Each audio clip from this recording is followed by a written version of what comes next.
Coucou tout le monde, j'espère que vous allez bien. On va faire aujourd'hui un petit point lecture, ça fait un moment que j'en ai pas fait. Du coup j'ai un peu divisé mes lectures avec du coup mes versions papier et mes versions e-book, parce que du coup j'ai acheté très peu de bouquins dernier temps, à part en fait en e-book. Donc du coup je les ai séparés parce que j'ai surtout essayé on va dire un peu vider ma pile à lire. Donc du coup on va commencer le premier avec du coup des e-books. Donc du coup il y en a 5, j'espère qu'ils vous plairont, donc c'est parti. Alors, on commence avec celui-ci du coup, L'Engrange-Temps, qui est super, la couverture est super jolie. Je pense que je vais le mettre sur ma liste de Noël pour l'avoir en version papier parce qu'en vraiment il est super beau. Donc du coup en fait on est dans un univers en fait où les horloges ont en quelque sorte une âme, en fait elles parlent et du coup elles sont capables en fait du coup de prévenir en cas de danger et autres. Et en fait on se concentre surtout sur Sophie qui elle du coup est capable de les réparer et qui parle avec ces horloges là, et en fait elle parle avec toutes les horloges qui sont présentes dans le palais parce que en fait le roi les a mis en place pour éviter tout complot en fait qui pourrait arriver en fait sur sa propre personne et son royaume. Donc du coup elle décide du coup elle a été élevée par son père seul qui lui en fait était capable de donner vie en quelque sorte à ces horloges là. Et en fait un bon matin le frère jumeau du roi vient la voir et il lui demande en fait conseil sur une horloge un peu spéciale qui du coup en fait se trouve être en quelque sorte une horloge qui lui permet de remonter dans le temps. Sauf qu'elle le comprend un petit peu tard, même si du coup en fait la curiosité va la pousser jusqu'au bout. Ils vont alors remonter dans le temps et du coup va s'enchaîner en fait toute une série d'événements qui va forcément du coup impacter le futur. Mais en fait elle se rend compte qu'elle ne va jamais en fait pouvoir revenir dans le futur. Elle va pouvoir voir qui est son père, pourquoi il est mort. En fait il va y avoir toute une succession en fait d'actions qui va engendrer différents types en fait d'événements, et en fait on va la suivre au fur et à mesure. Le livre est super bien écrit, c'est une lecture qui est très bien écrite, le rythme est assez soutenu. En fait le rythme est bien écrit, il y a les actions qui sont au fur et à mesure, du coup on s'ennuie rarement, c'est rarement long ou autre. Donc en vrai c'est une très très belle lecture, j'ai beaucoup aimé. Et puis c'est un univers un peu, on va dire, faut être honnête, nouveau. Le fait de voir des horloges qui ont leur propre âme ou leur propre façon de vivre et de voir la façon dont elles évoluent et comment elles réagissent aux humains. Franchement j'ai super bien aimé, donc je suis trop contente. Il y a une suite, donc j'ai très hâte de la lire parce que c'est très bien écrit, donc j'ai envie de savoir ce qui va se passer.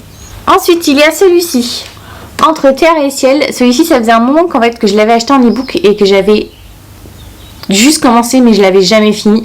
J'avais lu une dizaine de pages et j'avais arrêté parce que j'étais pas dans le mood pour le lire. Donc du coup là je me suis retrouvée un peu dans le mood, donc du coup je l'ai lu et franchement il est super bien. En fait on va suivre plusieurs personnages au fil du temps.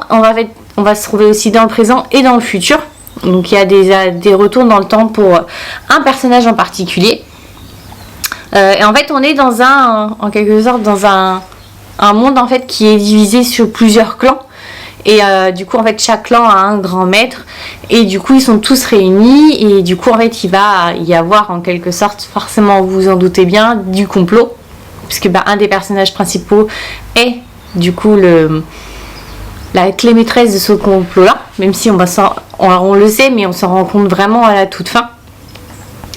Et du coup en fait c'est assez spécial parce que du coup les personnages, il y a un peu ce qu'on appelle des êtres surnaturels, parce que certains ont des pouvoirs et qui sont capables d'influencer sur telle ou telle chose. C'est très bien écrit, on ne se perd absolument pas, parce que on pourrait le croire avec toute la profusion de personnages et de différents pouvoirs et de familles qu'il y a, qu'on pourrait s'y perdre. Pas du tout, c'est extrêmement clair et c'est extrêmement bien écrit honnêtement. Je me suis surligné quand même pas mal de passages parce que j'ai beaucoup aimé, qui ont résonné en moi.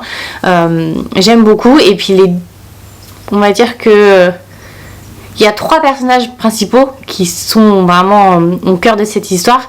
Ils ont chacun en fait des critères et des qualités différentes, et en même temps ils croient en fait chacun à une chose différente.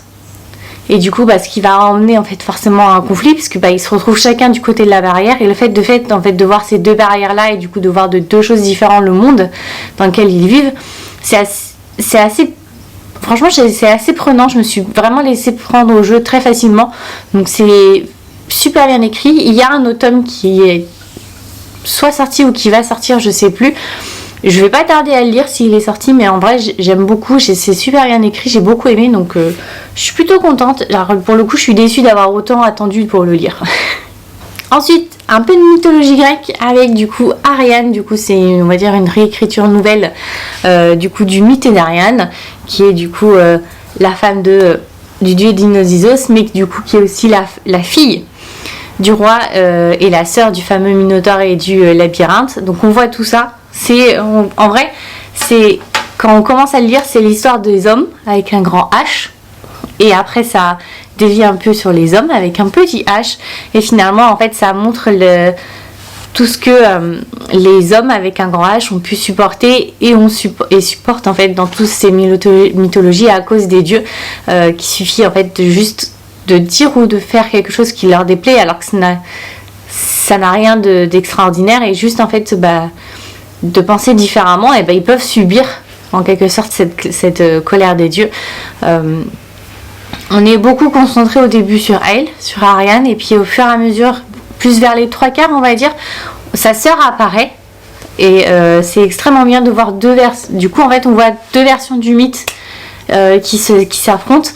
On voit aussi deux façons de vivre sa condition de femme, parce que du coup elles sont pour le coup totalement opposées l'une et l'autre. Il y en a une qui vit très bien sa condition de femme mariée, de femme heureuse, de femme maman, de maman aussi, de s'occuper des enfants, la maternité, alors que l'autre pas du tout. Elle veut juste en fait, elle aimerait être autre chose que juste une femme. Elle aimerait qu'on l'écoute pour ses idées, et pas parce qu'elle est la femme du roi. Elle vit très mal ses grossesses, et elle vit très mal la maternité et le fait d'être maman. Donc oui, franchement, le fait de voir ces deux choses, donc c'est vraiment l'histoire des hommes avec un grand H, parce que tout est relié en fait au mythe et donc du coup aux dieux. C'est très bien écrit, j'ai beaucoup aimé. Il n'y a pas de morale de l'histoire, loin de là. En tout cas pour moi, je le vois pas du tout comme ça. Donc franchement, je l'ai trouvé super bien écrit. Après, on va se plonger en plein dans les mythes et mythologies, dans le petit peuple, et ça se passe beaucoup en Écosse. Il s'agit de Fae, du coup, qui est très très bien écrit. C'est un très très beau voyage, honnêtement, il est super bien écrit. On va suivre en fait une jeune fille qui est malade depuis son enfance, et personne ne sait ce qu'elle a. C'est une jeune fille qui est orpheline, et du coup en fait elle est malade depuis toute petite, et personne ne sait pourquoi, ni comment, ni ce qu'elle a exactement. Elle sait juste qu'elle est malade, et que malheureusement sa fin en quelque sorte est proche. Et du coup, comme elle sait que sa fin est proche, elle a décidé en quelque sorte elle a 18 ans, et donc du coup de faire ce qu'on appelle un voyage initiatique, parce qu'en fait elle rêve souvent d'une seule chose, et du coup elle a décidé en fait de découvrir ce que c'est, parce qu'elle rêve souvent d'une forêt, et donc du coup elle a décidé de prendre ses affaires et d'aller voir cette forêt, voir pourquoi elle revient souvent dans ses rêves. Elle arrive dans cette forêt, et là elle rencontre un homme mystérieux qui du coup en fait agit comme s'il la connaissait. Donc du coup forcément vous vous en doutez bien, elle veut savoir le pourquoi du comment. Une amitié va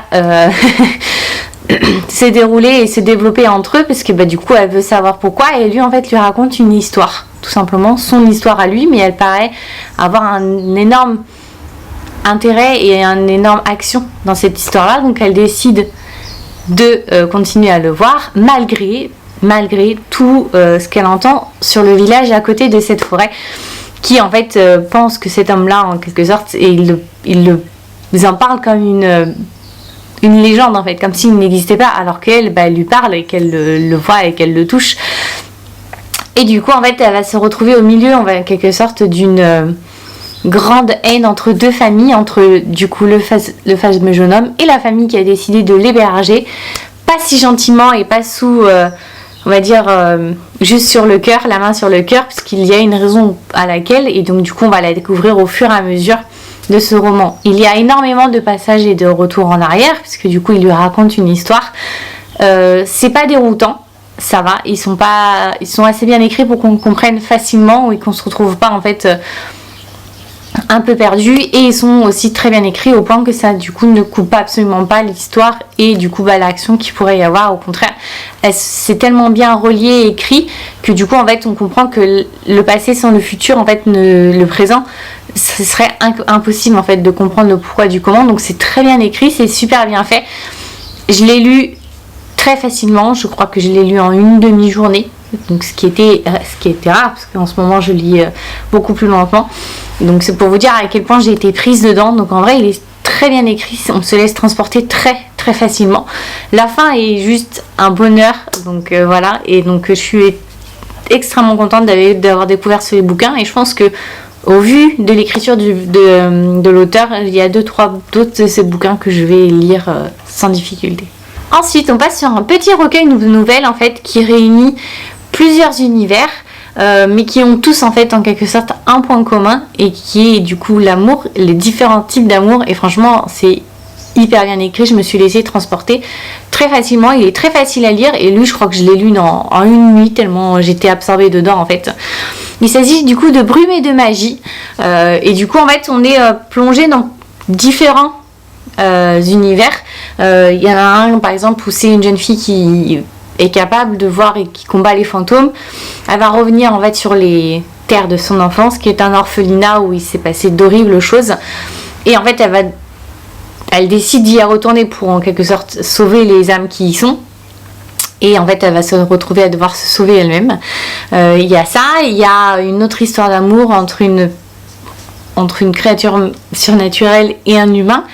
On le voit juste, on ne sait pas le pourquoi du comment ni comment ça se fait, mais on voit juste cette histoire d'amour se développer. Ensuite il y a un autre univers où les surnaturels en fait sont en fait découverts aux yeux du monde. Tout le monde sait qu'ils existent, du coup les humains ont décidé en quelque sorte de les contrôler, et ils doivent en quelque sorte aller pointer tous les mois à un bureau spécial. Et du coup c'est le jour du pointage, donc c'est un jour qui est censé se passer facilement, sans débordement, et forcément vous vous en doutez bien, il commence dans le sang et il finit justement avec une très belle histoire de complicité et d'amour. Donc je vous dis en fait l'amour est vraiment le point, pour moi en tout cas, le point commun de toutes ces histoires. Elles sont toutes très bien écrites, on se laisse transporter facilement.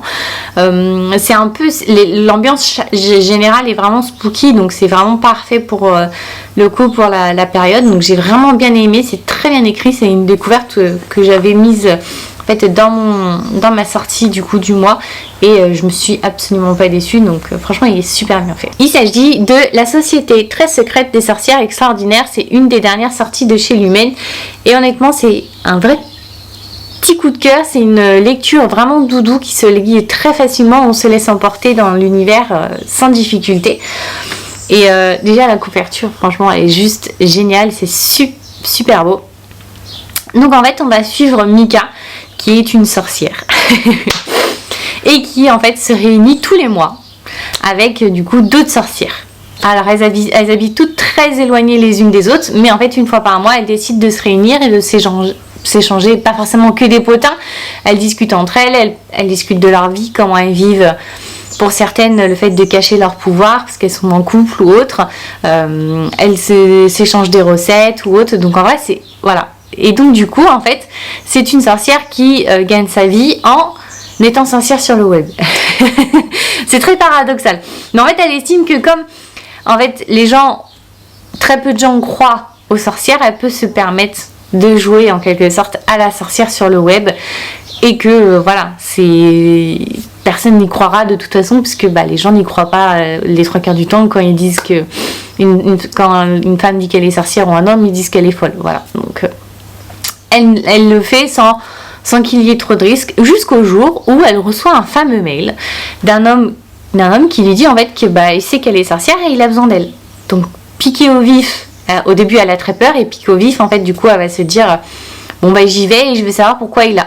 Et en fait il a besoin d'elle pour du coup être tuteur de 3 petites sorcières qui sont franchement adorables. Il y en a une d'elles qui est ma favorite, qui manie le cynisme avec une précision et une pointe de l'âme juste parfaite, qui lui dit d'entrée de jeu qu'elle est capable de la tuer sans qu'on la retrouve. Donc vous imaginez l'ambiance, mais c'est super bien fait. Elle va se retrouver dans une maison franchement que qui est tout droit sortie d'un rêve et qu'en même temps, si je pouvais la voir, moi, cette maison-là, ce serait mon pur bonheur, tellement elle est chaleureuse enfin en tout cas, elle est tellement chaleureuse quand on la lit que voilà, c'est un vrai cocon de bonheur. Et en fait, elle va être entourée de on va dire trois grandes personnes qui gèrent du coup les trois jeunes filles, et il y a un autre tuteur qui lui est du coup beaucoup plus jeune, plus son âge, et du coup en fait elle va se retrouver au milieu en quelque sorte quand même d'un secret. Elle va se retrouver à être tuteur, chose qu'elle ne s'imaginait pas possible. Elle va aussi découvrir beaucoup de choses sur sa tutrice à elle. On voit les sorcières différemment, leur façon de vivre et aussi leur façon qu'elles ont de vivre. Donc franchement, c'est un pur bonheur de lire ce roman. Ça a été une vraie couverture cocoon. Franchement, je le recommande parce que je l'ai dévoré et je l'ai apprécié.